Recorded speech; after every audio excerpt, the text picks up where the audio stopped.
Next, we have Greg Seamon, who up until late last year was fire training specialist with the National Interagency Prescribed Fire Training Center.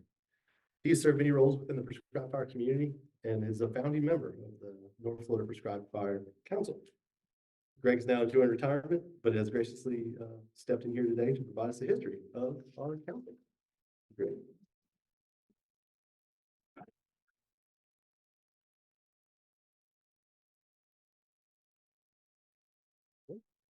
Thanks, Chris. I think I'm really up here because I'm old. So I was there when we started this, and I'd like to just give you a little background and maybe something. How many of you have been coming to meetings longer than 20 years? How many of you have been coming to meetings less than 5 years?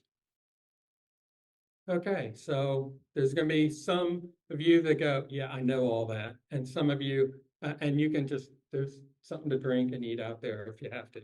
And for others, hopefully it'll give you some information about where we came from. So what is a council? And you'd be surprised that people really don't think about what are we. And as you can see, I've just picked out, who you are, and how we came about is kind of interesting. Here are some important things. I'm not going to speak to each one specifically. I don't have a slide for each one, but I will talk about a few of them later on. But we started in 1989 as the first prescribed fire council in the country. And how'd that happen? Well, Jim Stevenson, who worked for Florida Department of Environmental Protection, I think it was Florida DNR at that point, called a meeting because there was a rumor with some basis in fact that there was a representative in South Florida whose constituents didn't like smoke, and he was going to introduce a bill to outlaw prescribed fire in Florida and potentially gut at the time the Division of Forestry. And Jim said, we have to protect the right to burn. And so the first meeting was held at what I call the Copper Top building here in Tallahassee in the late summer, early fall of 1989. And it was more about how are we going to protect our right to burn? What do we do as fire people? And he included, there were representatives of national, of federal agencies, state agencies, private landowners, timber industry, NGOs. It was a really, probably the first time I'd ever seen a large group of diverse people for one reason, and that was prescribed fire. And at the end of the meeting, there was a proposal to start a council. Let's get together. Let's not let this interest die. And so they came up with a steering committee, which consisted early on, and I don't have all the names. I went searching and called some people. Jim Stevenson, Charles Maynard from Florida Division of Forestry at the time, Whit Lear from the Forest Service, Julie Moore from Tall Timbers, Ron Myers from the Nature Conservancy, and a number of other people to start this. And we held our first meeting in the spring of 1990, first actually organized meeting. And at that time, we put together working groups. And working groups weren't steering committee people, it was the people who attended. And at that first meeting, we had a media working group, technical, education, and a public relations. And those early meetings, we did sorry, got a little behind. So you see us and I obviously there's a mistake there. We weren't in 19,894. It was 1989. So you've seen this. This comes from the Florida Forest Service site. If you wondered where we were, you can see this on their site. But why? And part of that was protecting their right to burn, but our early meetings were just agency reports. We did a what's new, and that could be technical, it could be legislative, whatever. And then we had working group reports. And our focus was always on public education and interaction. And we decided that, and I say we, that's all of us, decided that we're going to make this, we needed some bylaws and a mission statement. So we wrote those in 92. And by 93, we realized we needed to change the working groups. And so we added research and training. We had a legal, equipment and technology, public information. How many of you ever participated in a working group? Yeah, a few. We eliminated working groups by 1996. We found that people just didn't want another meeting to attend. And remember, this was pre doing things online. So if there was a working group meeting, you had to travel to get to it. And so we kind of eliminated those, kind of miss them. We probably got some good things out of them, but we started to move forward with that. One of the other things we had early on was, started in 94, we'd have a what went wrong. I gave a few of those. I'm sure there are others in here who gave a few of what went wrong. We realized that that kind of set the wrong tone. So now, if we have them, they're called lessons learned. And I really like that. I don't feel as bad getting up to give a lesson learned as I did standing up to say what went wrong. And that was changed in 97. But some of the other things that we did that need to keep thinking is we really pushed our mission statement. And you can see that up there, but the highlighted exchange of information and promote public understanding. Those are the two things. The first part is for us. And the second part is for everybody else. And we wanted to be able to focus on both of those. And I feel really good about that mission statement, because if you look at the vast majority of the prescribed fire councils around the country now, that's their mission statement. They stole ours, so we did something right to go forward.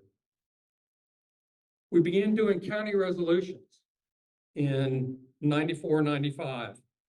And we had all 33 counties in North Florida by 98. And those were, we went to the commission meetings and we got them to pass a resolution in support of prescribed fire. What's that mean? It's not legally binding. But in 98, 99, one of the counties, the commission came up and was starting to try to eliminate prescribed fire in certain areas. And somebody in the audience said, but didn't this commission pass a resolution in support of prescribed fire? Yeah, they had. And that push to curtail prescribed fire in that county went away. So they did have an impact. We ended up with, I think by 98, there's 67 counties in Florida, is that right? Yeah, I'm looking around. And as I said, I'm old and I'm almost 67, so I don't have to.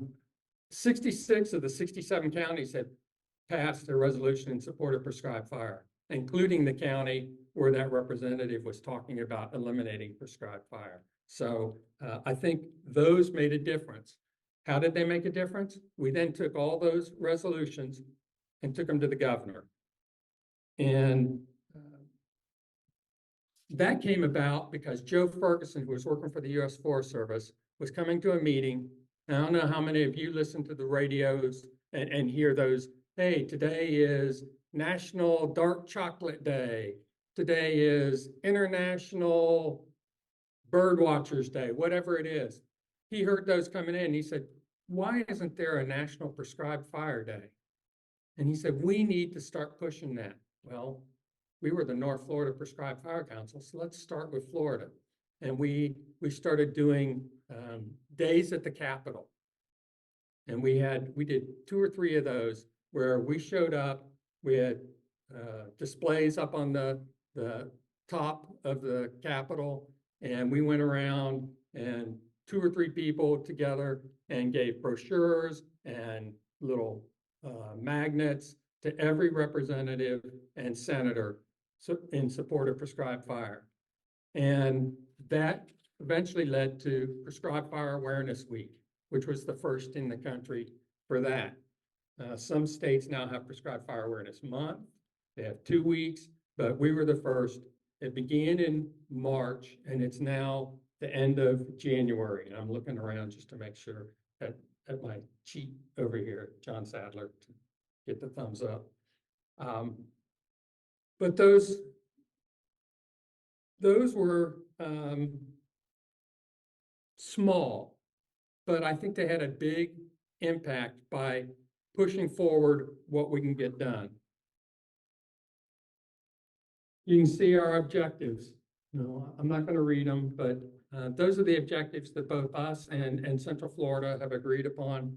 Central Florida started after we did and basically took exactly what we had and just changed it to Central Florida Prescribed Fire Council, but they didn't make a lot of changes to it.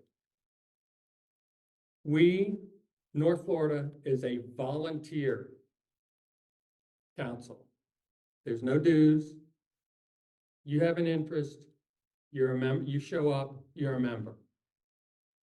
We're not asking to see your ID. We're not telling you you've got to pay some money for every time you show up. We decided early on we didn't want to become a 501c3, which is a nonprofit. Central Florida decided they did. Our reasoning was we wanted to make sure that everybody had a voice. And if we'd have become a 501c3, our federal partners could not serve on the steering committee. We didn't want that. The advantage of that is they occasionally have to be a chair. So that helped us out too. Some of us weren't bouncing in and becoming chairs as often. We hold 2 meetings a year. None of the other councils do.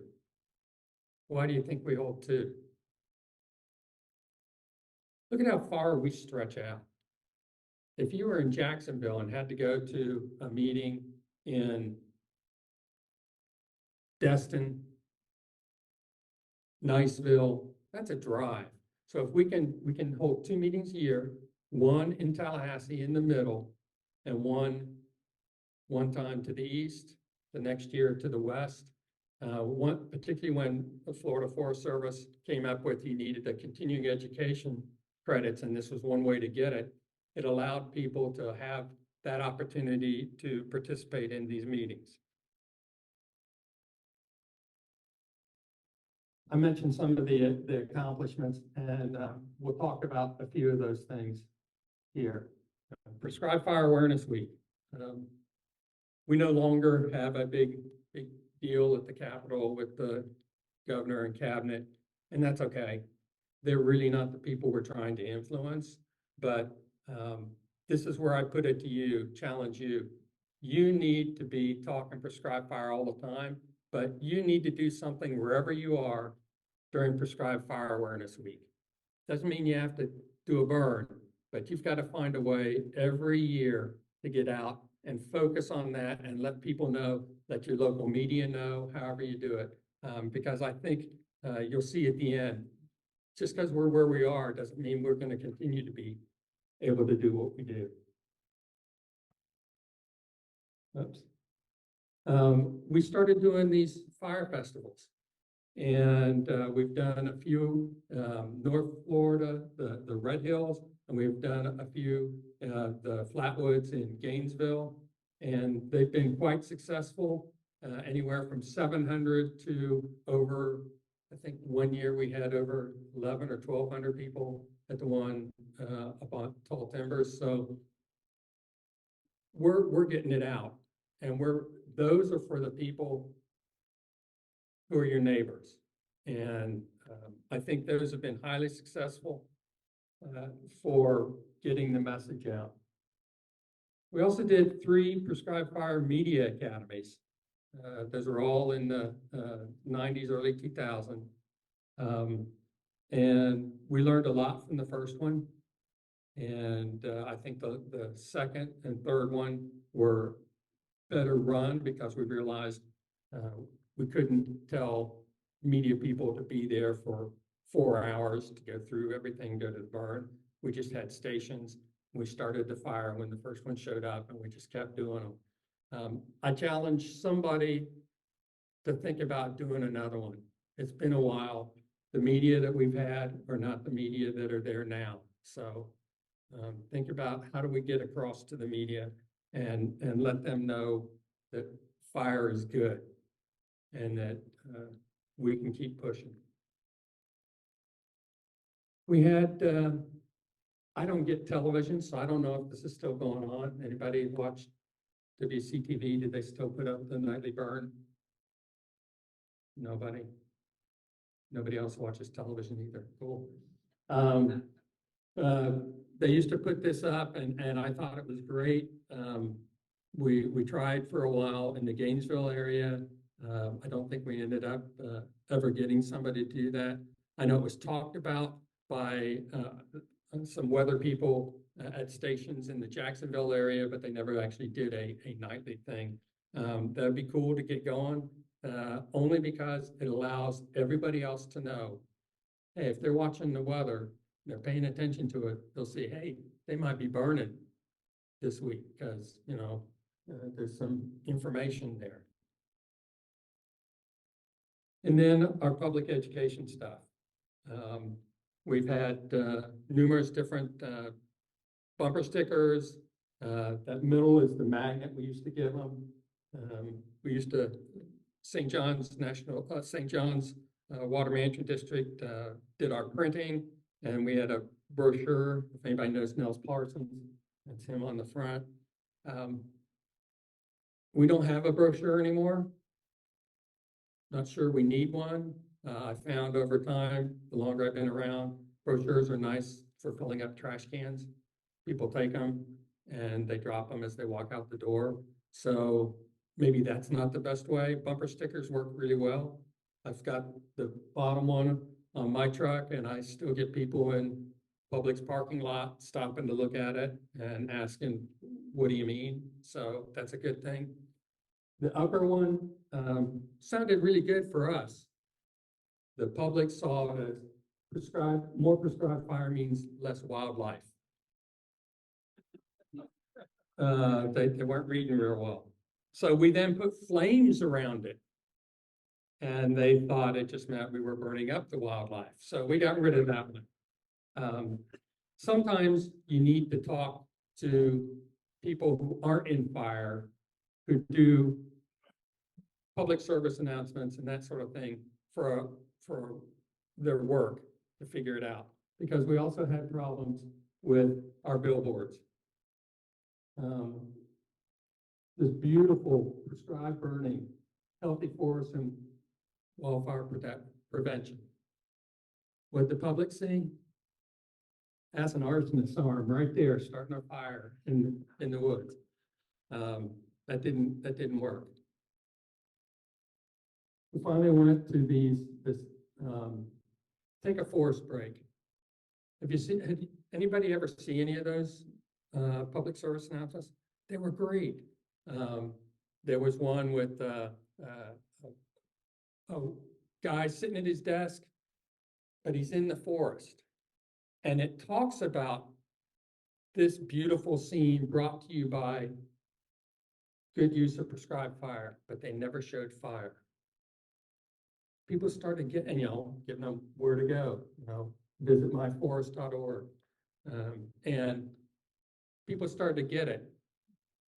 Those of us who do fire, hey, showing fire, that's a great thing. But we're not the general public. Take a look at who's sitting next to you. You think that's the general public? No. So we realized at some point that we got some help, and I think we're moving forward, and the council has been important in doing that. What else did it do? Well, it facilitated cooperative burning. I know that when I was first on the steering committee back in the 90s, I worked for the Nature Conservancy, and it helped us work with, at the time, Division of Forestry, because I got to see those people outside of walking into their office or them walking into mine. We were here. We worked with the state parks. I knew the people at Toria and down at St. Joe Bay Buffer, but you know, this was a chance for us to just talk about, hey, what's coming up? What can we do? And we started having some putting aside some meetings to get together and talk about what's the year look like? Well, how can we help you? How can you help us? And that started because of council meetings. And I hope that when you're coming to these, you're not standing in your groups of, this is all my agency standing over here talking. Make sure you're getting out and talking to the other people, because I think that's what's made this work. And having the National Weather Service people here is fantastic, because I've learned so much from Tim and Andy, just from being around them and listening to them talk to others. Questions I hadn't thought of as they're meeting. So be sure you're moving around with everybody else here. What else? What helped with facilitate training? I don't know, you might find somebody in there who's now way up in your agency. That was one of the Southern Area Engine Academies, Florida Engine Academy, down at Withlacoochee. I can't remember how many years ago. And we had already started to move that way, but the councils really helped formulate and pull people together for doing that sort of thing. And because of what we started, there's now a coalition. How many of you have ever been to the Coalition of Prescribed Fire Council's webpage? Okay. I think you can get some good information, but you can see what this council has been the impetus for. And I think it's really important to go there. You know, they took what we were talking about, and I love this down at the bottom. Fire unites where other issues divide. And that's something we've always said. You may burn because you are working on RCWs. Great. You may burn because you've got a quill plantation. Doesn't matter. It's about putting fire on the ground to meet your objectives. And that's what we've always focused on. And we've tried to get that across to everybody else as they've started to do these.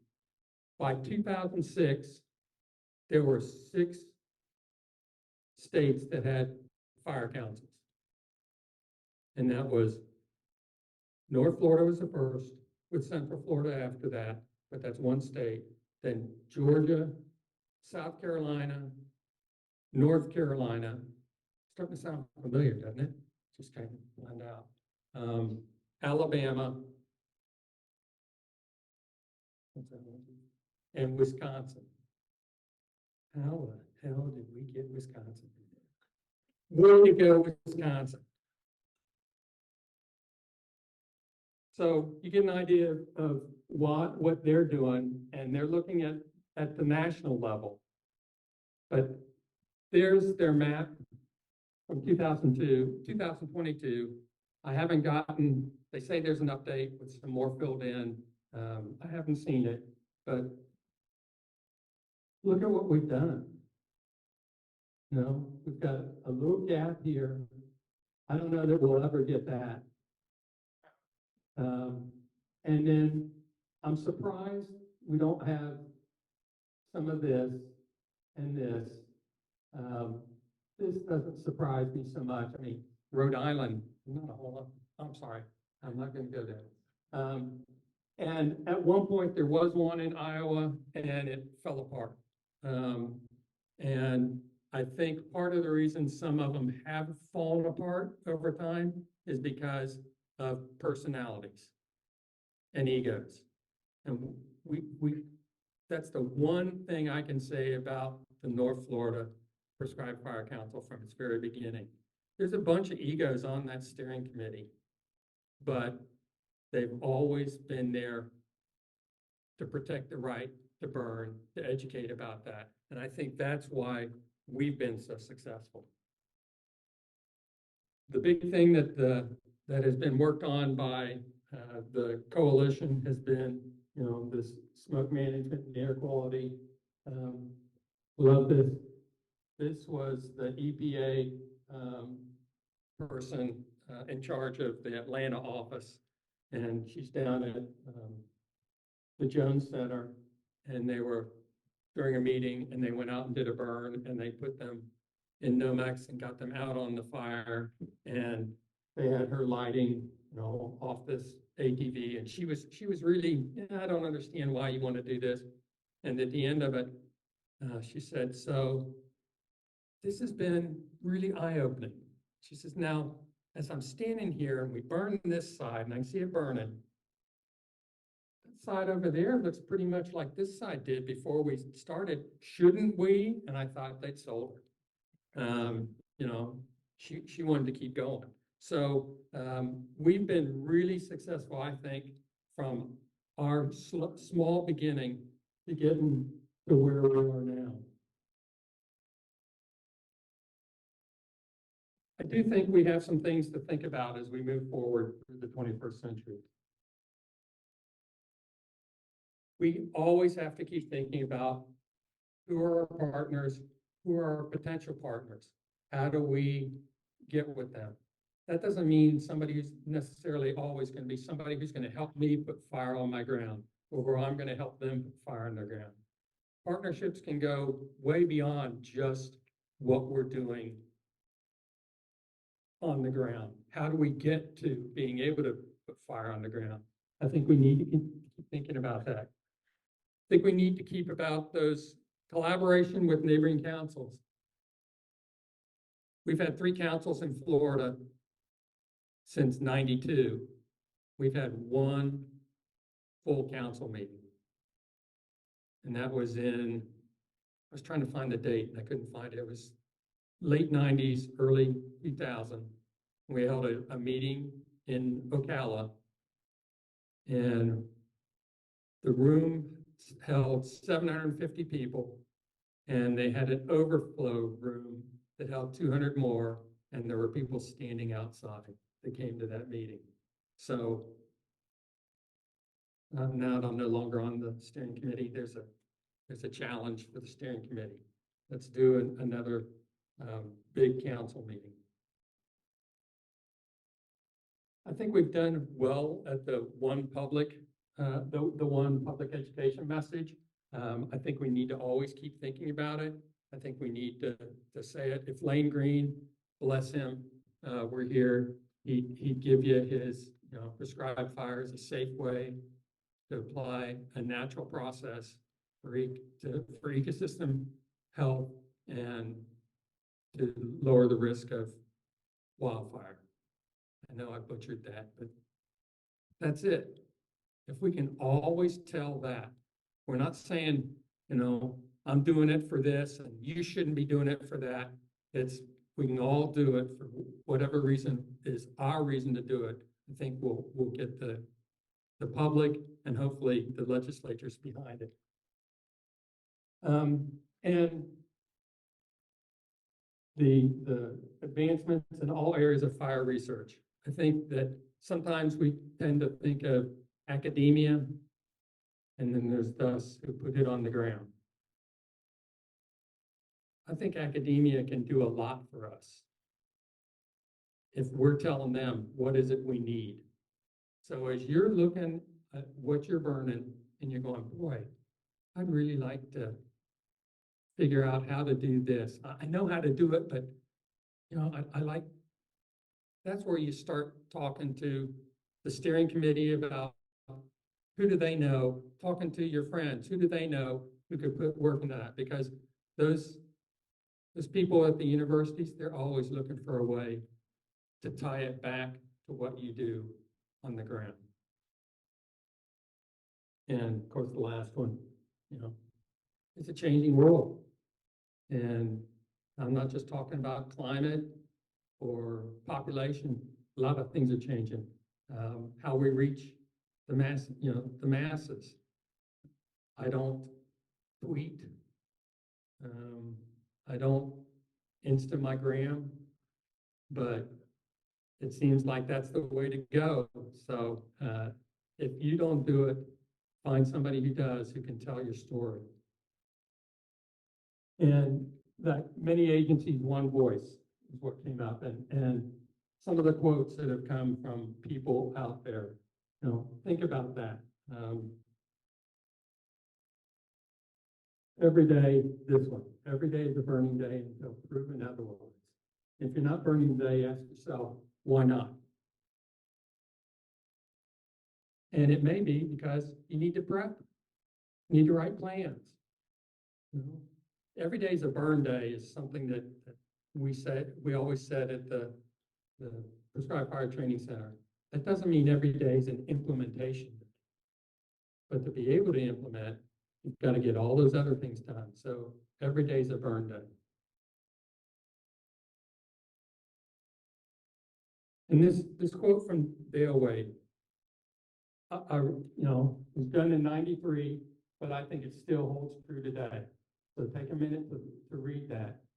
But I think the important thing is that if we as fire managers abdicate our responsibility to carry them out in such a manner that we alienate the public.